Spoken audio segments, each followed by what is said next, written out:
Hi, my name is Hilary Tejada. I work at the California State University Channel Islands Writing and Multiliteracy Center, and this presentation is about how to develop a great research question for any research project you may be faced with. And here's a quick outline of what we'll go over in this presentation. First, why is finding a great research question well worth your time? Putting time in at the beginning will pay off at the end. Second, what makes a great research question or critical inquiry question? Third, how can you generate some fantastic ideas for your project? And four, what are some of the different categories of research questions? And let me start off by saying that the most important step of any research project, I believe, working with many students, is finding that great research question, putting in the time at the beginning. If your research question is too wide, you're going to be wading through a ton of research that you don't have time to read. If it's too narrow, you won't have enough to talk about, or it might be too fuzzy, so you have a bunch of articles and a bunch of research and you're not quite sure how it comes together and how it connects, and that's also just a pain to try and actually get something out of that, get some good ideas, get some good writing out of that. And first, let's just point out that there is a difference between a topic and a research question. A topic is what you did in 4th grade or maybe 6th grade, a report on Abraham Lincoln or a report on global warming. That's a topic. A research question is something that's focused and you can prove or disprove it or come up with some kind of judgment through research. So you will ask yourself a question, you'll look into all the evidence, and you'll come up with your own answer to that question supported by evidence. Here are 5 criteria, 5 things that really contribute to making an effective research question. We'll go over each one in detail, but just to list them quickly, the first one is that the question has to be compelling, interesting, fascinating. Second criteria, it has to be debatable. Third, doable. 4, it needs to require research. And 5, it needs to be an open inquiry. In other words, you don't know the answer yet. You might think you do, but you don't. You're willing to be open to pros and cons and gathering of evidence before you make your final judgment. So here's the first criteria. Very important. It must be interesting to you. It must be a topic that's compelling, that raises passion or excitement or curiosity in you. If not, you're going to just get tired and not do a good job and be bored and frustrated by the whole project. And one great way to make sure it's interesting to you is to mind your own life. Look at your own life, those of your family and friends. Ask people, what do you want to know about? What do you want to find out about? For example, maybe you have an aunt or an uncle who's in nursing, and you've heard them talk and you get very interested in the problem of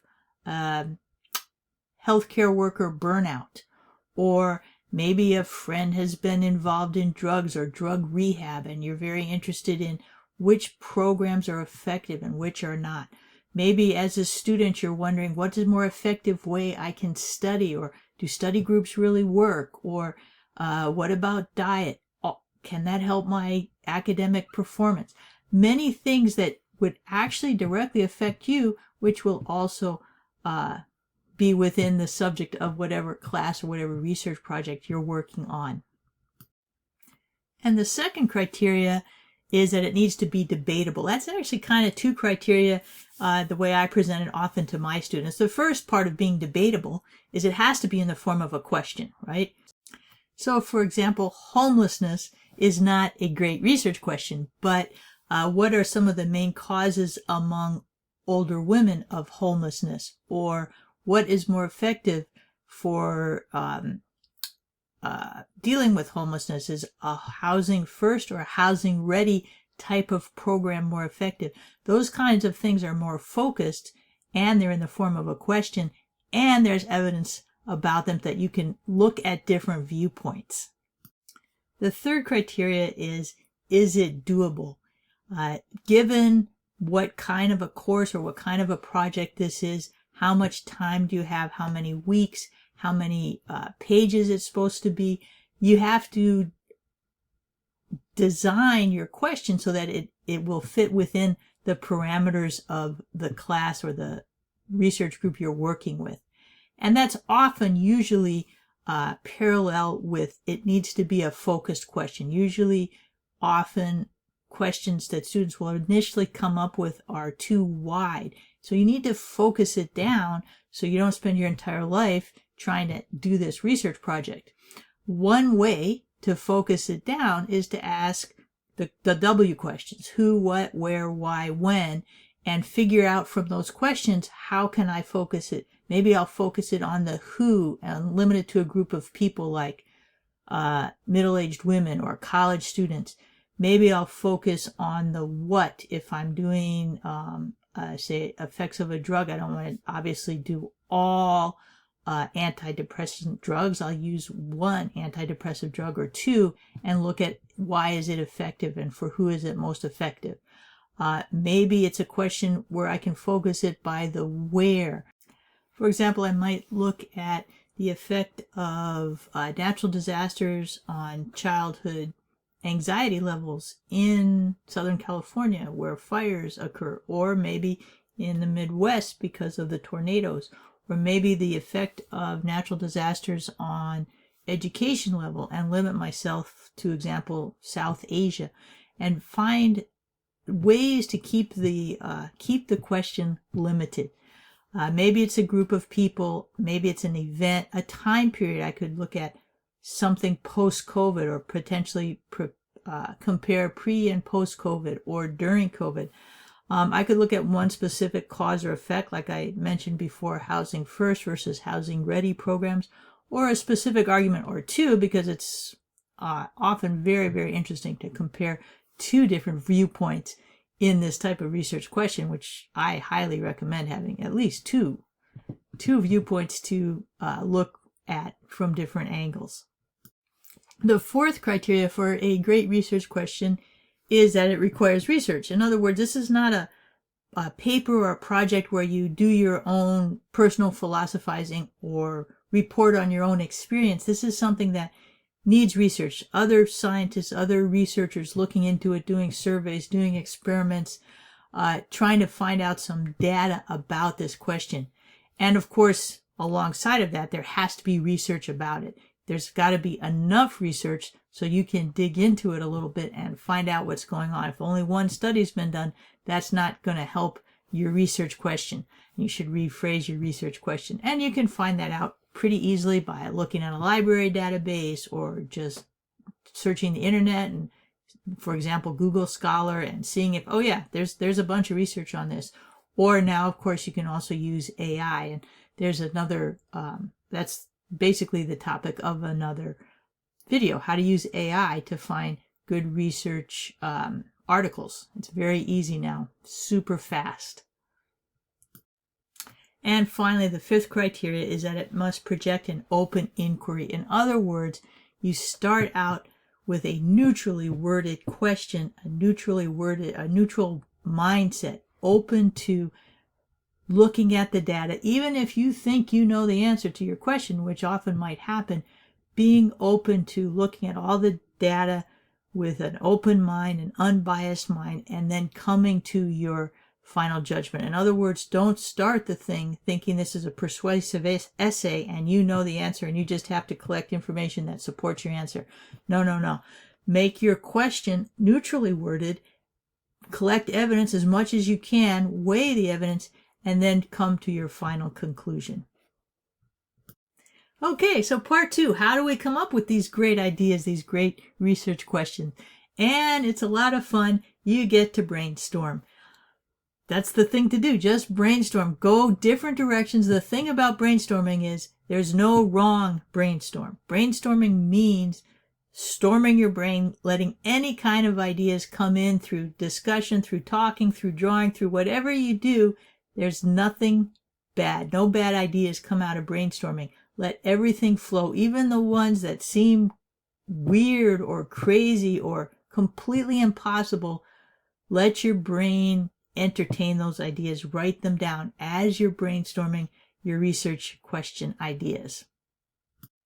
So be super open to all kinds of ideas And the other main point I want to make initially about generating your ideas is it's going to be a cyclical process.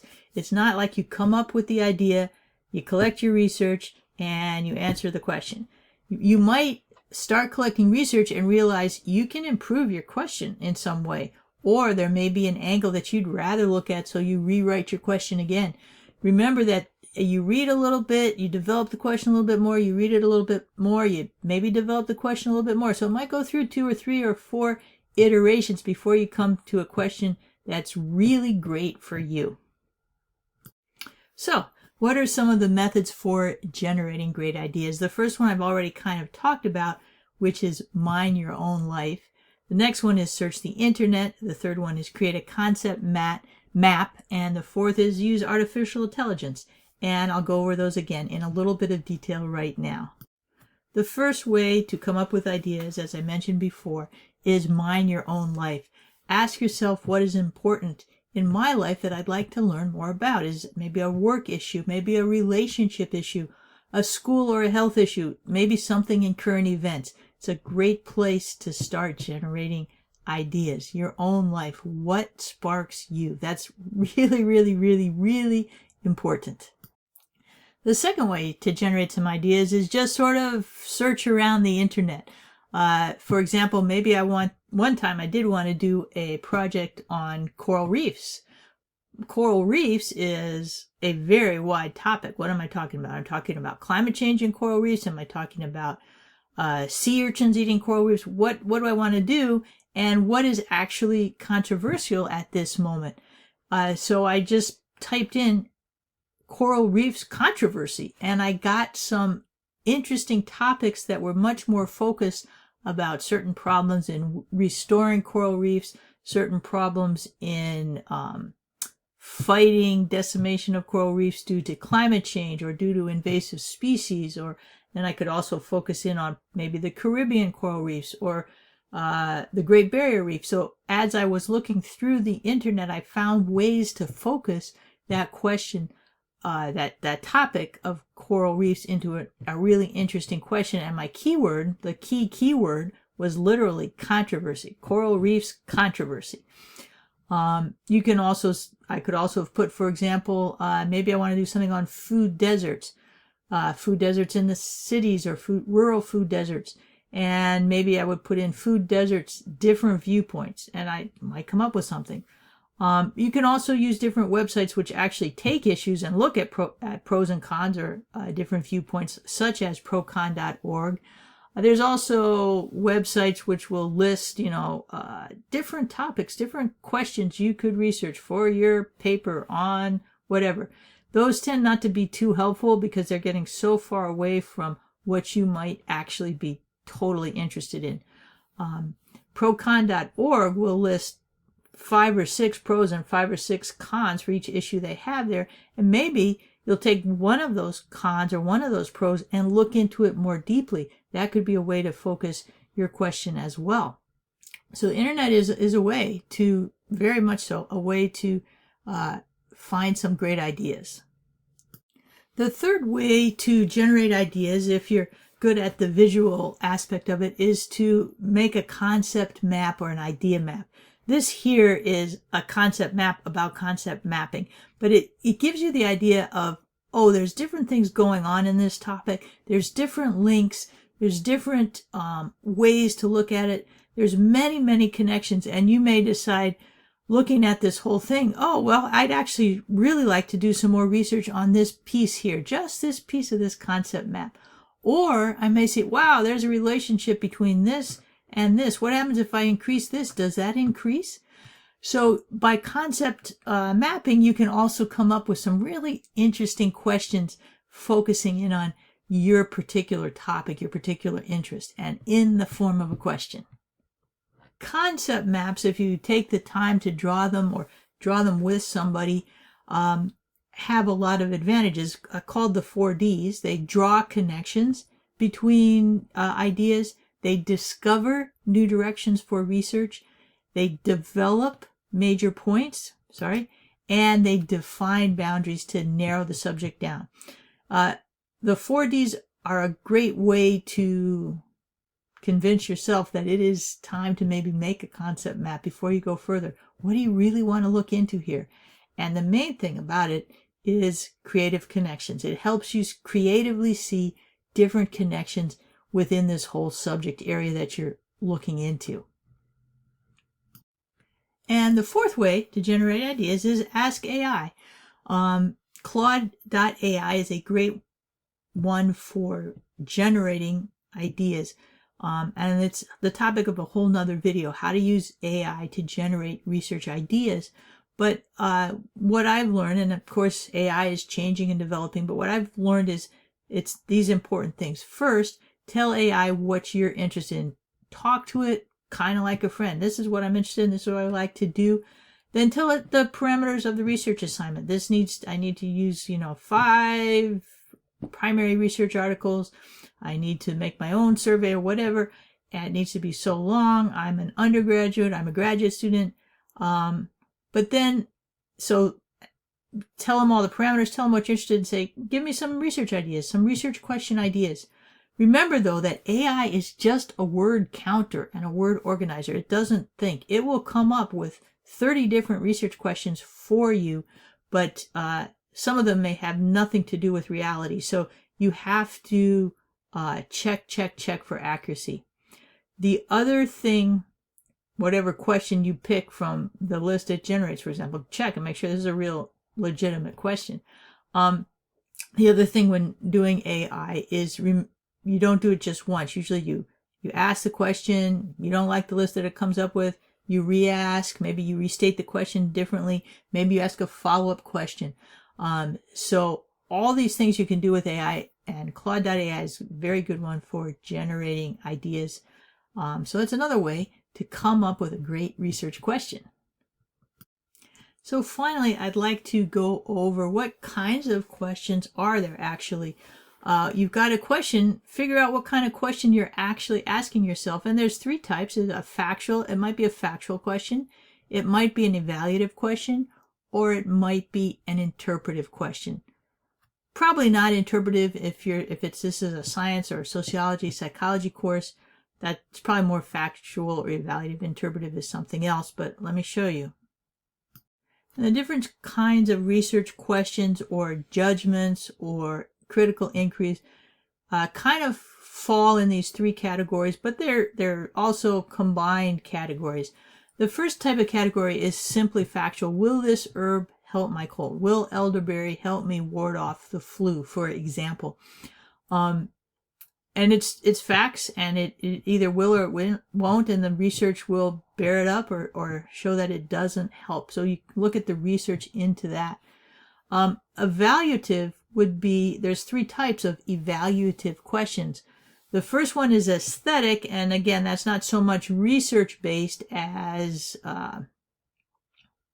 subjectively, personally based. Should this movie get an Oscar?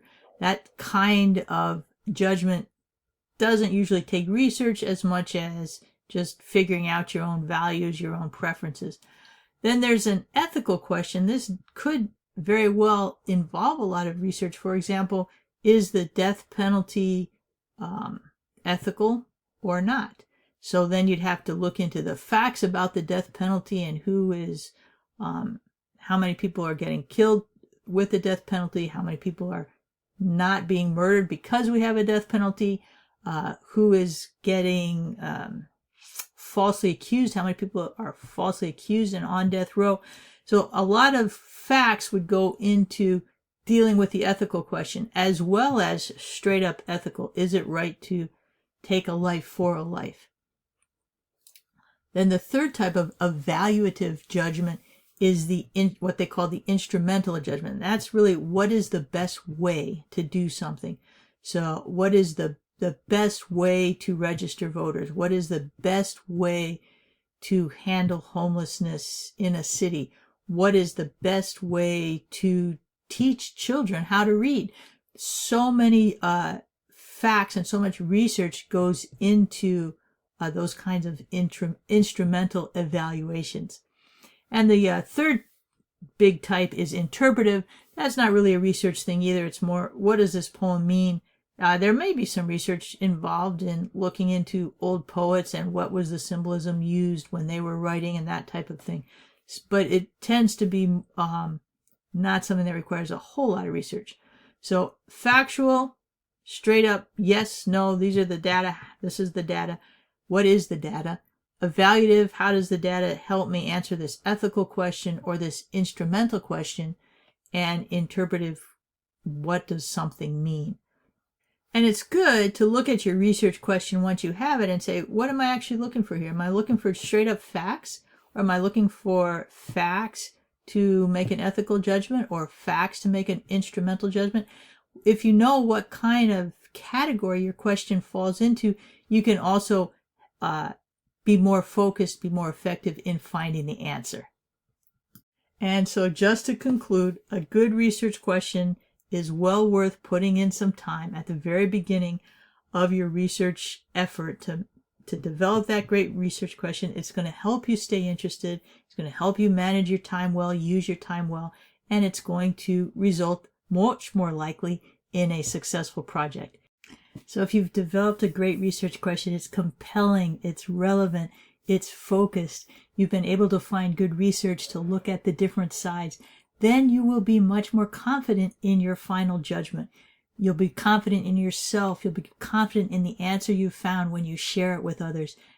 And that will be a great thing for you to have, thanks in large part to the fact that you took the time to develop a great research question at the beginning.